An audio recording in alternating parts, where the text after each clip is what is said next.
We speak. Our words. We listen. We speak. Our words. We listen. We speak. Our words. We listen. We speak. Our words. We listen. Good evening, everyone. This is Harry's Facebook for Sunday, the 23rd of February 2025. And the first post is from the Autistic Teacher, who's a public figure, autistic and proud, sharing insight and understanding to help the autistic community based in the UK. And she shared a quote from musician and singer Tori Amos. And what it says is, some of the most wonderful people are the ones who don't fit into boxes. I agree that people don't fit into boxes. Like, it's just, I don't think any people do. I think everybody's is quite interesting in their own way. I have found the most inspiring people and friends that I've met, and it doesn't always have to be autism, it's like people that are quirky characters and they don't fit into the so-called norm. And I'm talking about school, I'm talking about into adulthood, all over the place. It's just like, not rebels as such, but people that just do things differently to what you expect. And they don't just fit into these boxes that society seems to demand people. And I like that. And they're not doing it for the sake of being awkward, they're just being themselves. And that sort of inspires me. It's like, oh, right, okay, I like that. In school, in high school anyway, we used to hang about with our friends, and we used to get called the squares. And I think that's because we wore glasses.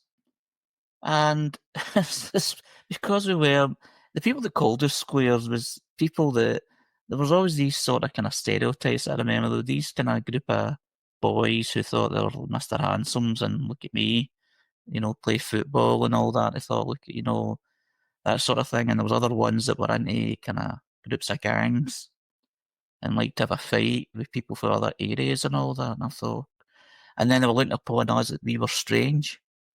We were misfits. We didn't cause too many hassle in the class. And don't get me wrong, my behaviour wasn't always great. It's that sort of kind of group of people that I'm always feeling comfortable in.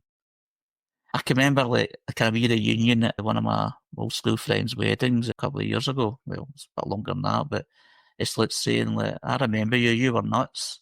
And I was not insulted by that. It was just like the character I was. And it just that comforting sort of not fitting in the box and being that group of people that don't fit in the box is very comforting. And even it feels safe as well. That's kind of odd, really, isn't it? Because you're looking back on a whole life and you're thinking, right back to school, all this way along, there's been a pride in the idea that you don't fit in. That when other people say, oh, you were the bad one, or you were the person who was more extreme, did it more. And there's a kind of pride in that. So there's definitely a group of us who, having been challenged with the idea of not fitting in, made it very much part of their whole adolescence, growing up, even right into their adulthood now, part of their psyche not to be exactly the same, not to be the people who fit in, to be the quirky ones and to be part of the freaks and oddballs and circus folk and carnival people and people with weird and odd backgrounds. There's a pride in it, isn't there? I don't know, I feel a wee bit different about the sort of weird pride thing. I've been called weird a lot throughout my life, and there was times in my 30s I remember people being, well, you just stop trying to be weird, and I wasn't trying, I didn't want to be. And the sort of sore thumb experience of just feeling like a sore thumb in the world. So the kind of pride in not fitting in, it's a bit more ambivalent for me. I feel like I'm in quite a good place with it now, but like I definitely went to the extreme in my teens of like early 20s, maybe, of like quite extreme styles, almost to sort of like, I'd rather people criticise my appearance than my character, I suppose. So like it was really punk, really goth, kind of like It gave me kind of social armor, I would say. And now, like, I still find it if somebody's like, oh, you're weird, like, I just find that so, I'm like, you're so strange to say that. Like, I just think that's such an odd thing to say to somebody now. Yeah, so that's how I feel about that. Do people often say you're weird, Nicola? Not so much now, but I would have friends who would sort of say it, and I would like kind of hold in how much it hurt. It followed me throughout my life until I started to have healthy boundaries, I would say, where I don't really nurture relationships now with people who make me feel less than. Yeah, I think that's a trust issue. I think as you grow older, you learn to figure out who you can trust to be close to. It's really different. Called weird, if you're part of the female part of the population, is a much tougher thing to be dealing with. There are, versions of masculinity that go okay with weird, but there are very few role models that go with weird for women. It really is a situation of the sexes being treated entirely differently on this. So when I say I feel as though I was identifying with the odd crowd, with the outsiders, the whole of my life, it doesn't feel as though I lost anything. It was an easy thing for me to do. But for women, that would be an entirely different situation, I'm guessing. And in the background, we've got somebody commenting and saying that they totally agree with you there about boundaries in relationships, Nicola. Yeah, I've just spotted that there. It's been a real journey learning that. I really needed the manual. And yeah, I would say about being branded a weird woman, there definitely feels like there's some aspect of me like relates to that. The women who were like burned as witches for being like weird. And I think like that my experience as a kid was people wanting to be my friends because we had a good time together. Like I think I was quite a nice like person to play with, but because I was different, I would get dropped in public because you couldn't be seen as a friend to this one. So I've always related to the stories of what women and men went through in the Middle Ages in Europe and across the world really, and still do in some places. The next post is from Autism discussion page, which describes as helping children feel safe, accepted and competent. What happens when the brain becomes overwhelmed? I have talked with hundreds of autistic people about what it's like to become overwhelmed. Processing becomes more impaired. All levels of processing start to deteriorate. The ability to register and integrate information begins to fall apart as stress chemicals accumulate. Everything becomes confusing and unpredictable.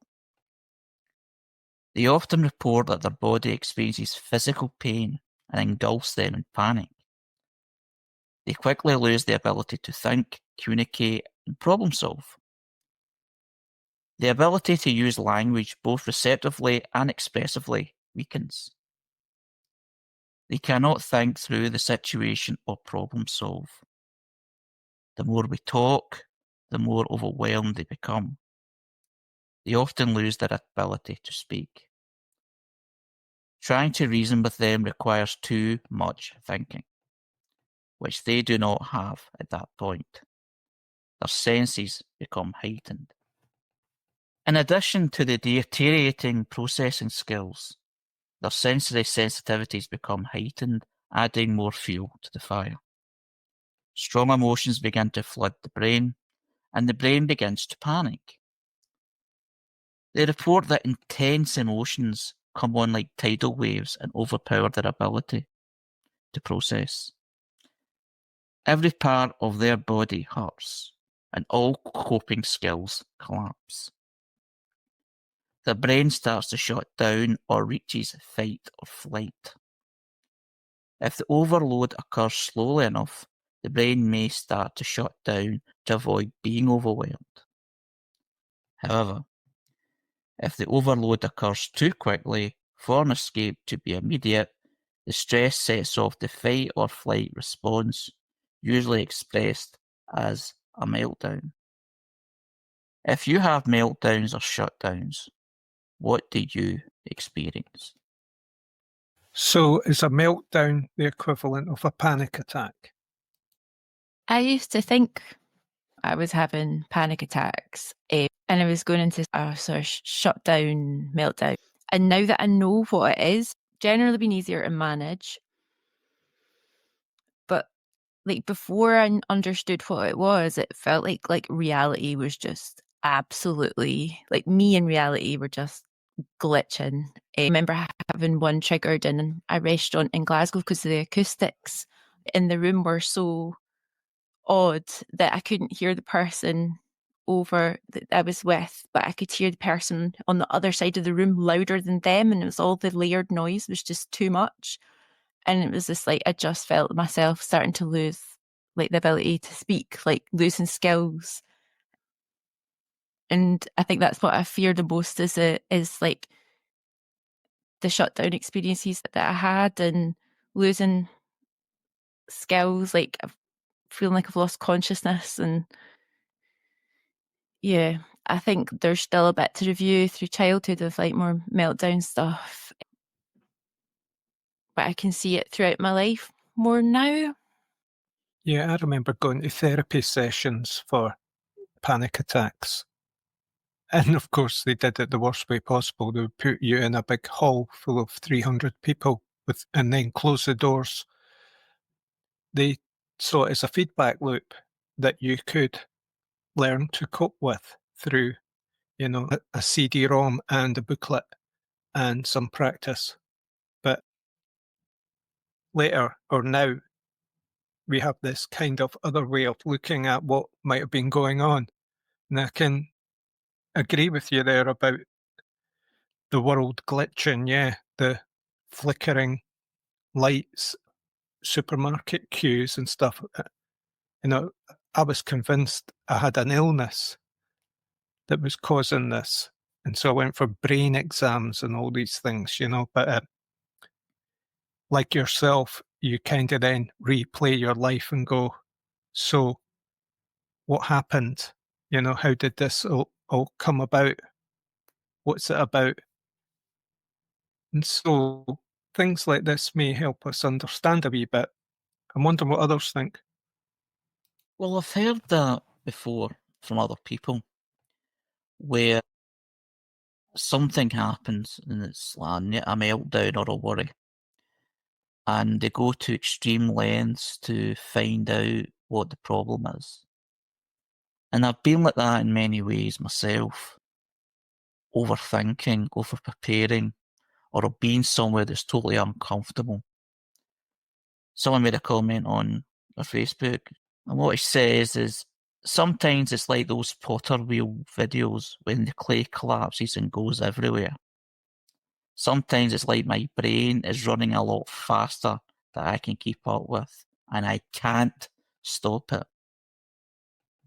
I think the thing where your brain is running a lot faster than you can keep up with may be something else, but maybe a big part of this too. It may be when it gets really out of control, because I saw a lot of my panic situations as being about control, me losing control of how I felt.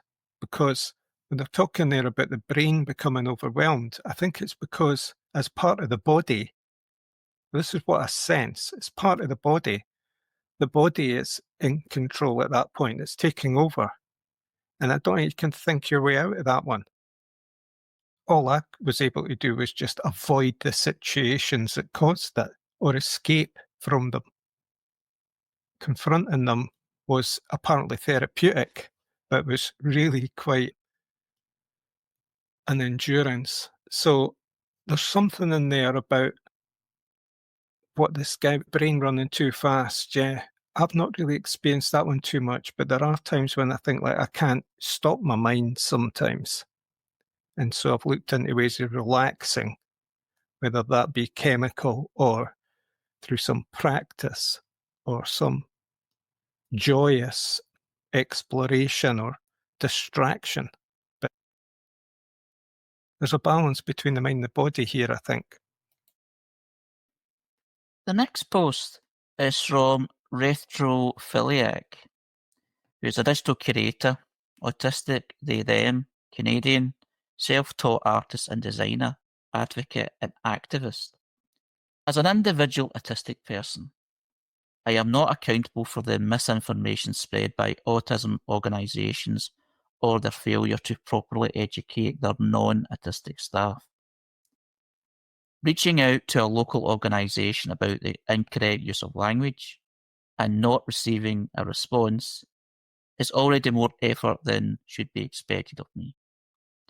It is not my responsibility to take on someone else's job, nor am I obligated to say anything at all.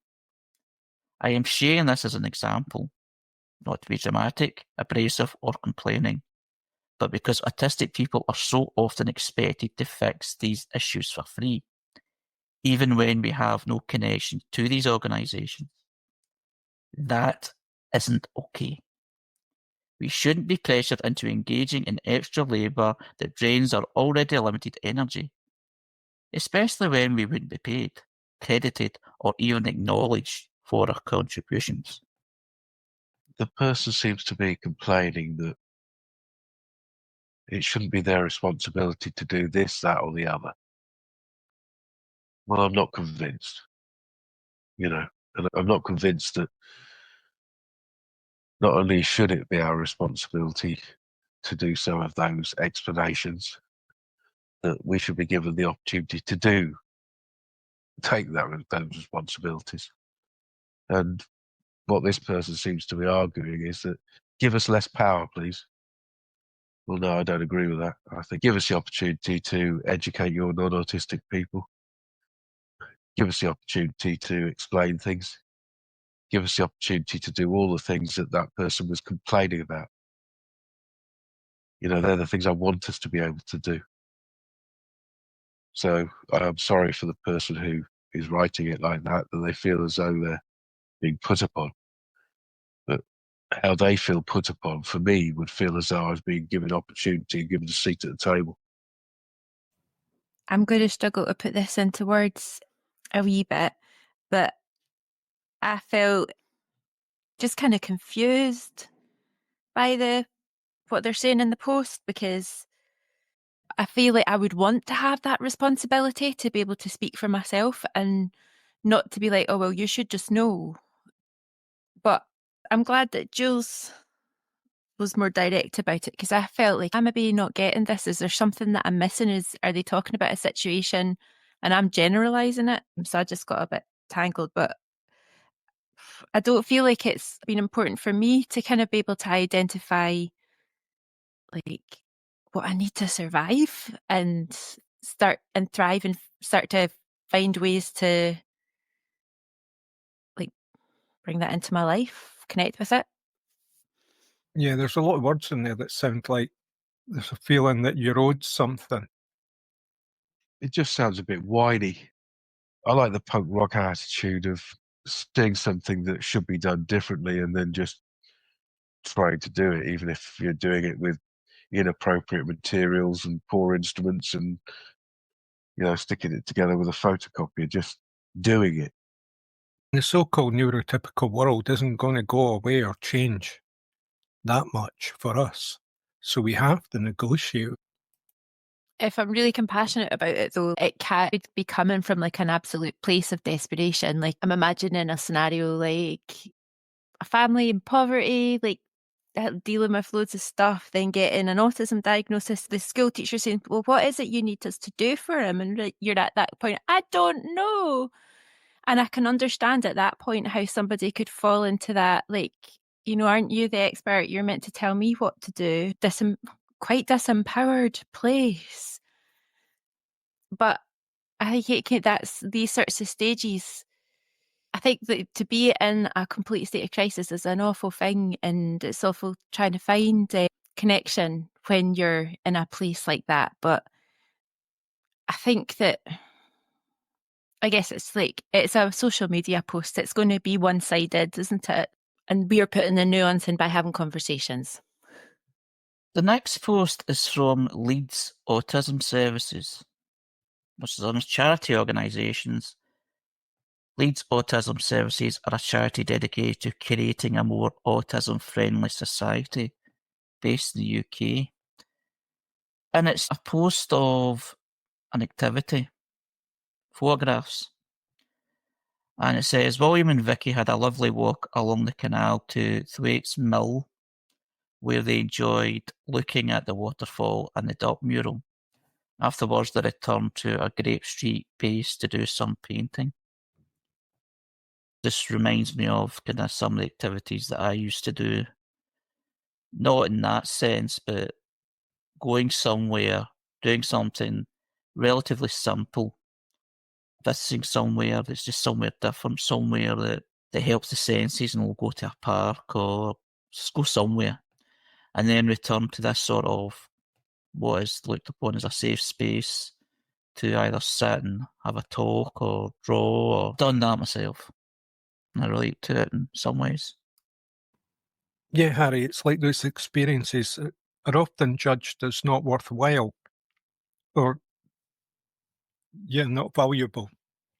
Like, I was thinking about how the whole periods in my life where I would just cycle around doing things, going places, seeing things, seeing people at my want in various states, wee missions, for great purpose from my point of view, but not from what would be seen as a general point of view of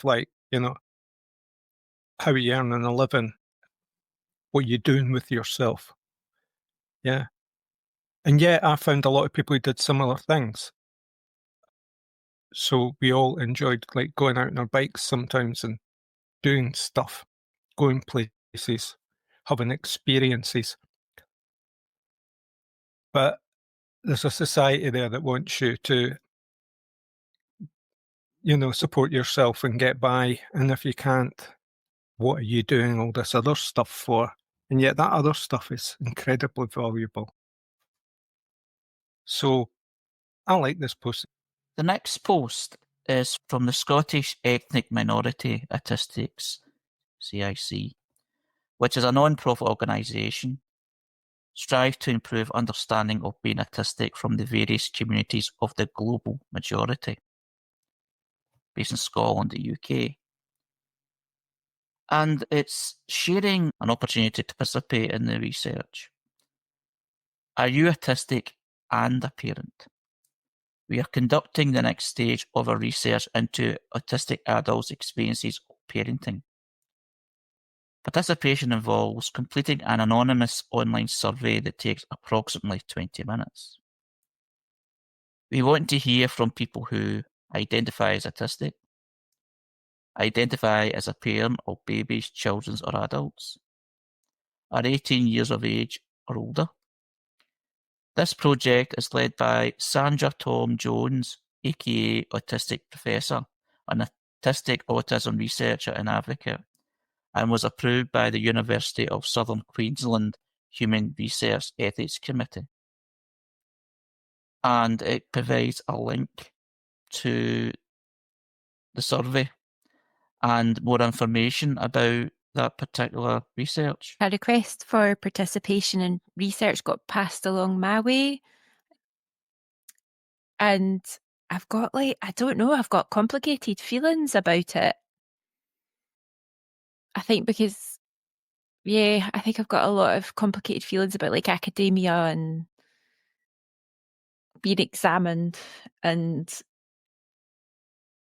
I suppose I can also see the good side of participation as well, but there's quite a lot to it. A lot more now I'm faced with the prospect, I would say. But then I'm doing this and talking out loud anyway, so would it be much different? Depends if it's a safe space, you know. There are privacy issues. I suppose they would have to give you some kind of idea as to what would happen to your information to make you feel more secure about sharing. Yeah, exploring it further is what I'm planning to do. The next post is from Rachael Boast. And what it says is there's some exciting news. Coming soon, Verses 100 poems by deaf, disabled and neurodivergent poets. 3 months until the official publication in the UK and Europe. 22nd of July elsewhere. This anthology is up on the Blood Axe Books website, with pre-orders via Amazon now available. Thanks to Neil Astley and all the team at Blood Axe Books for their incredible support and enthusiasm, to the amazing advisory and advocacy panel, Chisholm Okafor, Keitha Mayer and Daniel Sluman, and to all the contributors for allowing work to be featured. Thanks to also the Royal Society of Literature for supporting the project through their Literature Matters Award. Verses is also available in the ebook format. And the book cover features a square-shaped artwork by Polish artist Julian Stanczak entitled Concurrent Colours. The painting creates an optical illusion of vertical moving curved lines in red and blue, giving the impression of moving waves or sand dunes. At the edges of the painting, the lines stand out so they resemble a comb effect. The painting has a darker blue framing band around it, filling the extent of the cover. I'm quite intrigued by that book. Be interested to read it. I've just had a little look at the cover as well, and it's really visually stimulating. I remember it takes me back to looking at stuff like that as a kid and like really stimming with my eyes with it and then getting really bad headaches. Blood Axe Books are a highly reputable publishers. They've had decades involvement with kind of out there, outsider poetry, usually. Some of the more obscure poets are on their collections. The cover is very like stuff a friend of mine in Hemel Hempstead does. He's inspired by all part of the 60s, you know, artists like Bridget Riley and that, who did black and white, but the other guys in Europe, the colour that you do it in colour, it's just a strange optical effects. But it's good to see something creative. Harry's pointed out the kind of community here of poets, how widespread that is. So interesting. It reminded me of the creative writing groups I used to attend. And, you know, in the community, and it was just all these people kind of, you know, brought together. Some people wrote short stories. What I tend to do was poetry. And it was kind of expressive poetry. What I used to do at first was it's looking for ways to rhyme, so there's a rhythm to it. But then I tried the other kind of poetry where it was just like expressing a mood, whether it be good or bad. Sometimes I would keep it, sometimes I wouldn't. And I just felt it was such a worthwhile activity. And I've read poems from many different people with many different experiences, especially people that have been through hard times. It's just so inspiring, and it used to help me create more poetry, especially the way that some people use words or the way it was structured. And I always found amazing is anytime I certainly read, pictures are always created in the head, very descriptive pictures of what they're talking about, what they're doing, either in a story or a poem. And it's always a worthwhile read. I like how you bring up rhythm, Harry, because I've often thought of poetry as like embodied kind of imagination. Sometimes it doesn't even necessarily have to mean anything. It's how it sounds or reads. And that's like a form, you know. So I'm thinking maybe more about recitation, recited poetry, or spoken poetry. But even when you speak it to yourself, you get into a body rhythm. at times, a bit like music, but that's another form. I'm curious about your creative writing classes because when I did them, they were always kind of prescribed. You know, the tutor would come in with an example of something like a short story, say, and say, okay, can you do something like that? Can you try something like that? And you weren't really there in an open sense to explore what you already did or you felt you could do. It was more like learning the ways, as it were, and I found it always off-putting. The next post is from Embrace Autism, who are a mental health service, science website, diagnostics centre, research-based information and empowerment by autistics for autistics. Embrace your advantages. And what they're talking about is managing our masking, the AUDHD edition. Based on what we know about autistic people's and ADHD experiences with camouflaging, we can safely assume that AUDHDers likely camouflage more than the general population. Camouflaging may also be a contributor to the increased risk of experiencing anxiety and depression in AUDHD people. Knowing that maintaining camouflage likely brings lots of stress, here are some tips I've collected to help manage masking so that it doesn't become harmful. Figure out which, if any, camouflaging techniques contribute the most to your success. For example, creating multiple reminders when you have difficulty with organisation and time management. Track how masking makes you feel. If you feel accomplished and structured, you're likely gaining more from camouflaging than losing. However, if you feel exhausted and have increased negative thoughts about yourself, then it's causing you more harm than good in the long term. Acknowledge the fact that not all autistics camouflage mask. Some autistics may find it too painful to mask, which puts them at higher risk of ostracization and ridicule for being themselves. Those who mask must keep in mind that we get to experience social rewards in the world for being able to camouflage. Rewards that autistics who cannot camouflage do not get to access. Learn other ways of coping with uncomfortable situations without having to camouflage. Not camouflaging means that we might be in situations where people react negatively to our neurodivergent identity. It's important to be able to regulate our emotions when this happens instead of pretending we're fine.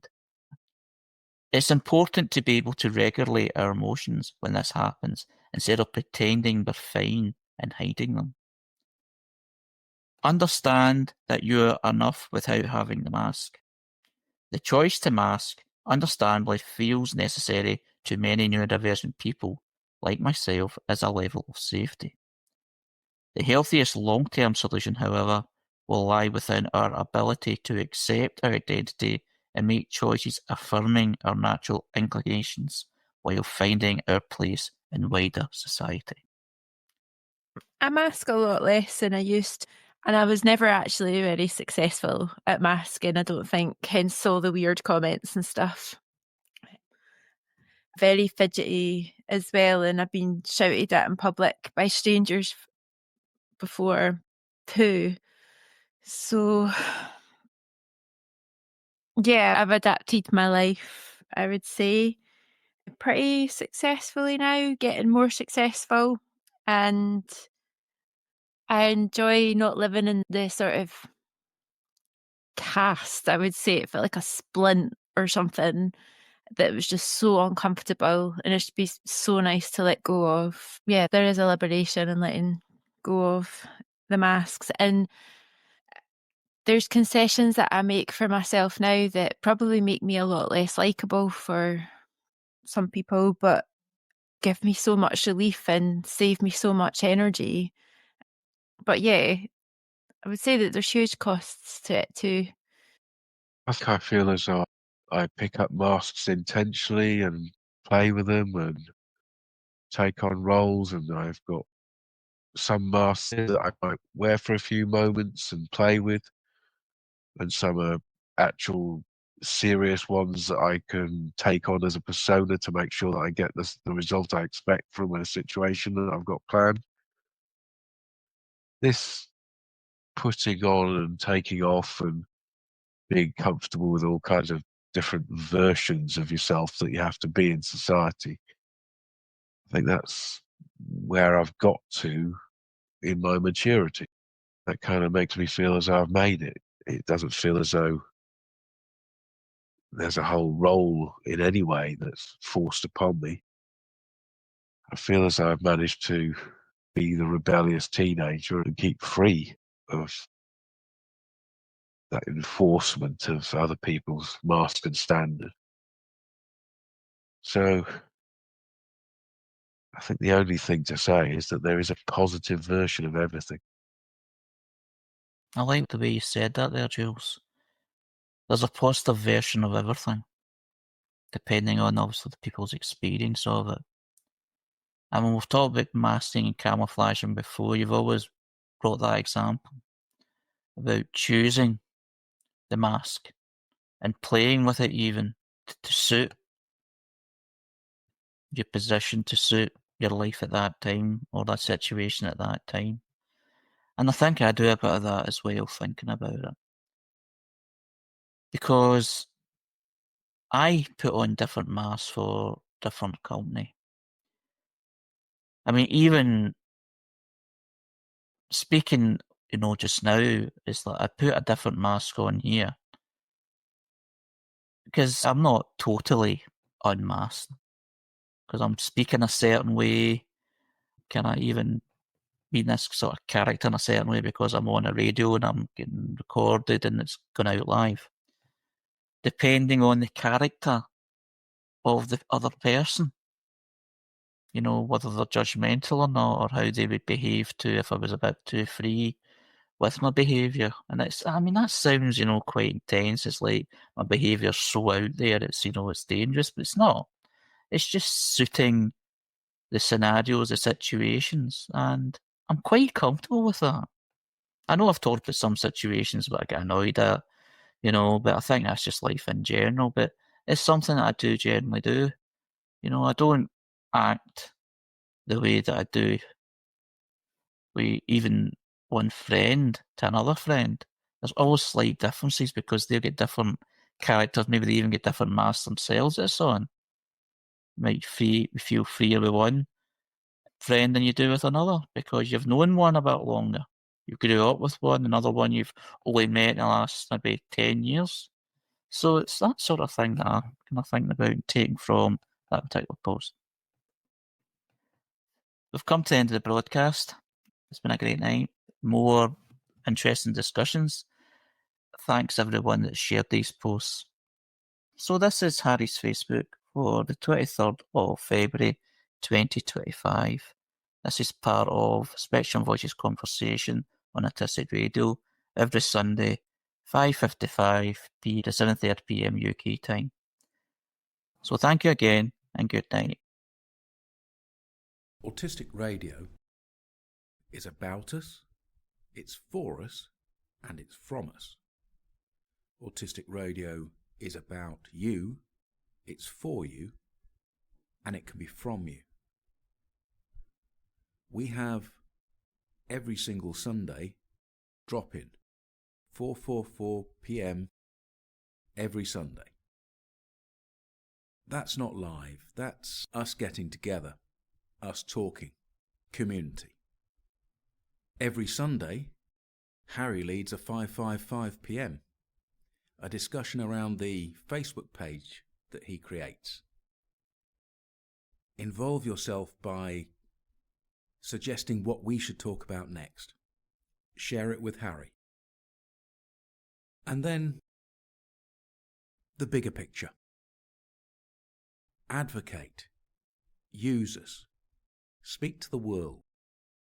Your project, your idea, your enthusiasm. We have a whole range of different programs that will fit what you want. As far as listening goes, there's some challenging stuff out there. Because amongst the identity, the entertainment, and the community. We also make serious programs with autism professionals, challenging their ideas and bringing what you say in other spaces to them. A lot of those are difficult listens, but it's a holistic gathering. It comes all together. Autistic radio is very varied. We need a favour. To encourage us, we need you to share us. When you share us, you give autistic people power. When you share us, you make us impossible to ignore. When you repost on LinkedIn and Facebook and anywhere else, you're advocating for everybody in the autistic community. So pick the things that you're happy with and get them out there. So thank you. Thank you, thank you. Thank you from all of us.